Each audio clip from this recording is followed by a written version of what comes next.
The story of Javier Sartorius has reached Rome, where his family, friends, and production team presented the film Only Javier and had the chance to speak about him with Pope Leo XIV. Si quieres ganar un torneo del club de tenis, basta con que juegues un poco bien. The documentary follows the journey of a young Spanish aristocrat and promising tennis player who chose to abandon success and comfort for a life of radical faith. ¿Y cómo te llamas? Me llamo Javier. Javier, ¿qué más? Fue un compañero de aventuras. He was my companion in every adventure, like a twin. Even though we have other siblings, it was always Javier and Fernando, the two of us together. No era Fernando solo, era Javier Fernando. In their youth, the two crossed the Atlantic together, chasing opportunity in the United States.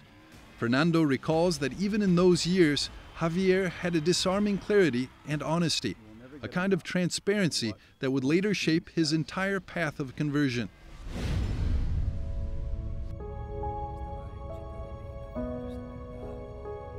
Javier was looking for meaning in life and more profoundness. First, he looked in Eastern spiritualities, then through volunteer missions in Peru, where he discovered the faith he had abandoned. Javier se fue. So then suddenly, when Javier left, he said to me, "Come with me." And I said, "No, you go ahead. You go there. I'll stay here." And I became a personal trainer, and he became an athlete of the spirit. Del espíritu. The call didn't stop there. Javier entered a seminary for a time, but his desire for a more radical simplicity led him to leave and share life with people living on the streets of Barcelona. Eventually, he found his home at the Sanctuary of the Lord in the Pyrenees, where he embraced poverty, silence, fraternity, and service. An association named Javier Sartorius is now dedicated to sharing his story and testimony, with the hope of inspiring others and eventually opening his cause for canonization.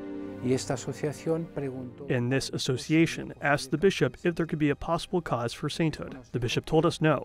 His life wasn't well known, and that's why we decided to make a film and a book. For the film's director, Josep Maria Anglès, Javier's story that he portrayed in the film is not simply something to remember. It's something meant to awaken the heart. In the end, Javier's life is a relentless search for a life of fulfillment, a life of meaning, a life that isn't just about accumulating pleasures and experiences, but about truly experiencing love and encountering God. Josep Maria says that the movie does not present a perfect man, but a man who refused half measures, who wanted a love that was total. And he said to Jesus, "Jesus, what must I do to reach the kingdom of heaven? What must I do so that when I die, I can go to heaven? I do everything right. I'm good to my parents and so on and so forth." And Jesus said, "Look, I'll tell you what you must do. Go home, leave your family, sell everything you have and follow me." And he did.